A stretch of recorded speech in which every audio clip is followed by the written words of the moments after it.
Les années lointaines.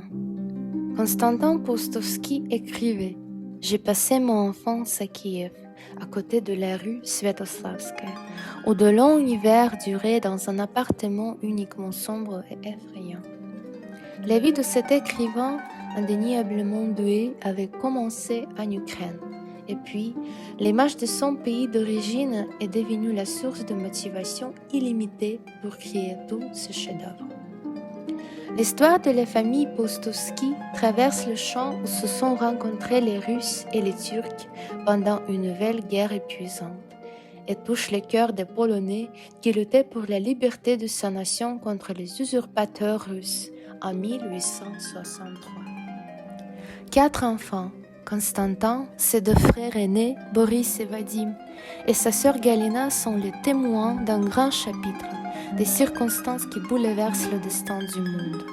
Dans le récit de ma vie, Postovski décrit sa grand-mère polonaise comme une femme stricte et en même temps douce et attentive.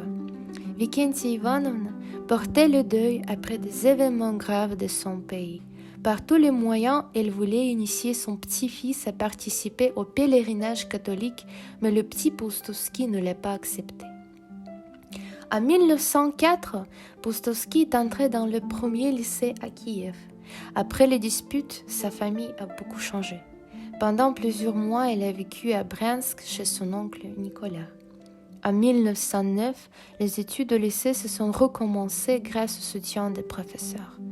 En se logeant finalement chez sa grand-mère, qui était venue de Tcherkassy à Kiev, il a écrit ses premières nouvelles. La prochaine, Montagne à gravir, serait l'Université impériale de Kiev, où le jeune créateur faisait ses études d'histoire et de philologie pendant 2 années. La guerre et la paix. Étant écolier, Postovski a dû travailler comme tuteur pour payer ses études. Ce jeune garçon est rapidement devenu le seul maître de sa vie après le départ de son père.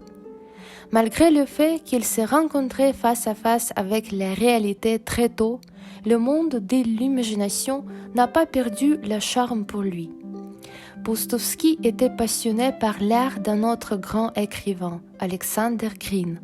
Dans ses mémoires, il a écrit « Je suis capable de décrire mon état avec 2 mots, mon admiration pour ce monde imaginaire et la tristesse en raison de l'impossibilité de le voir par mes propres yeux. » En 1912, dans la revue littéraire Les Lumières, on a publié la première œuvre de Postovski sur le.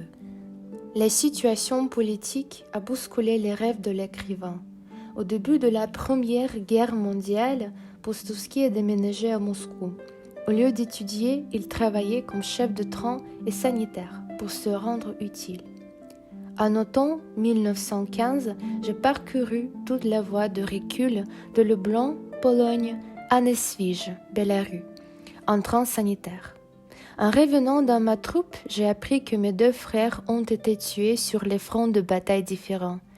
Désormais, ma mère, il reste seulement moi et ma sœur malade et presque aveugle.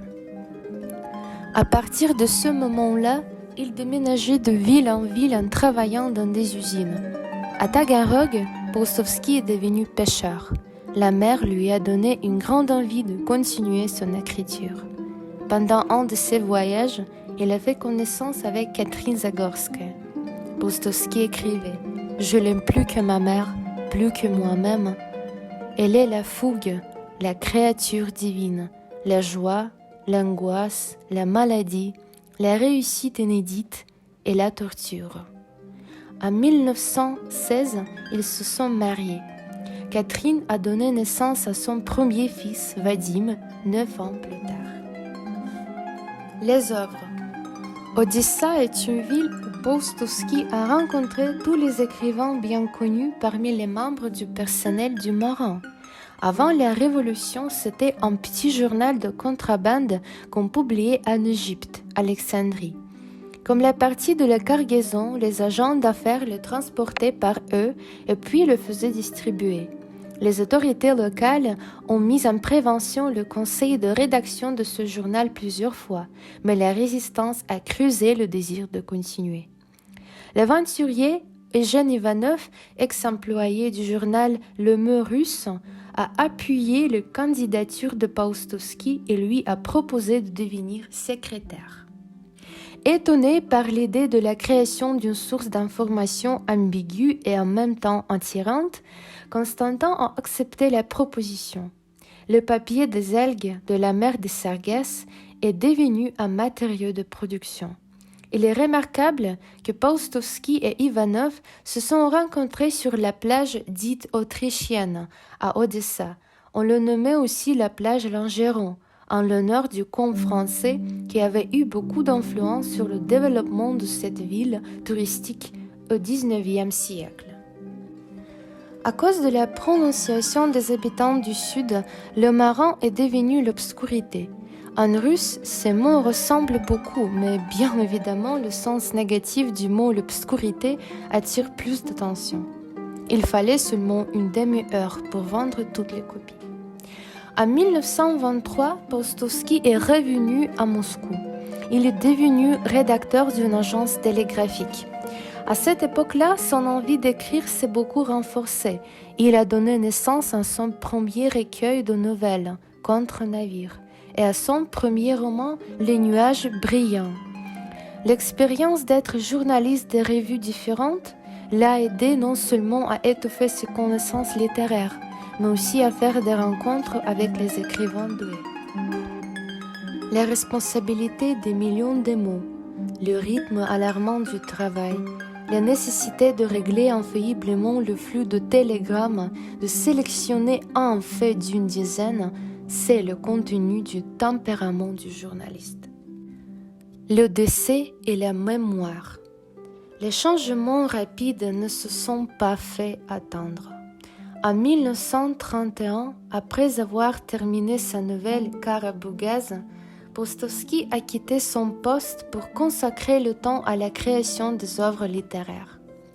Il a continué à voyager à travers le pays pour récolter des souvenirs et rester inspiré, mais sa vie privée a été bouleversée 2 fois.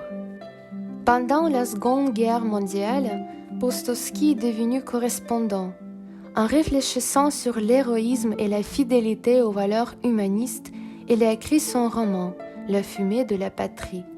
Comme épigraphe, l'auteur a choisi une expression de Alexander Herzen. Les gens veulent tout garder, les roses et la neige.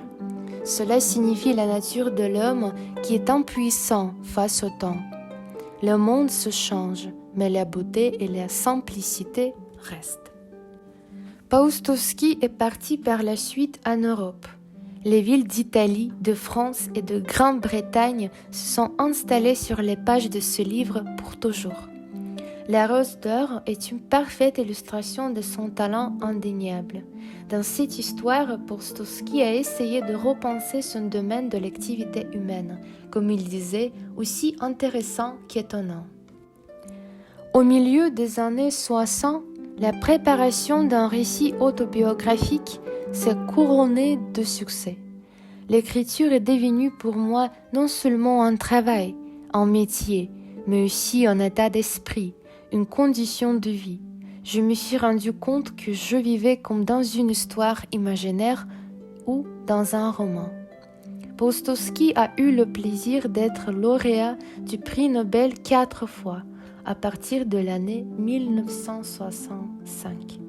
Malgré l'absence d'une preuve formelle de son succès, sans aucun doute, il a reçu l'hommage énorme du public.